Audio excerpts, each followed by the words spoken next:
Hello, നമ്മളെപ്പോഴും കോവയ്ക്ക കൊണ്ട് മെഴുക്ക് വരട്ടി കോവയ്ക്ക ഫ്രൈ ഒക്കെ ഉണ്ടാക്കാറുണ്ടല്ലോ.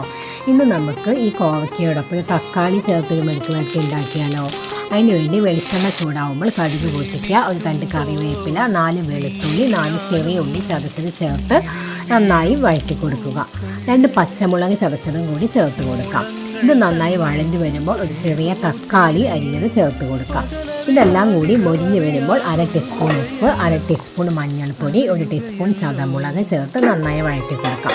ഇതെല്ലാം മൊരിഞ്ഞ് വരുമ്പോൾ നമുക്ക് 1/4 കപ്പ് തേങ്ങ ചിരകിയത് ചേർത്ത് കൊടുക്കാം. എല്ലാം മൊരിഞ്ഞ് വരുമ്പോൾ നമുക്ക് കോവയ്ക്ക അരിഞ്ഞത് ചേർത്ത് കൊടുക്കാം. ഈ കോവയ്ക്ക ചേർത്തതിന് ശേഷം നമുക്കൊന്ന് മൂടി വെച്ച് ചെറിയ തീയിലിട്ട് വേവിക്കാം.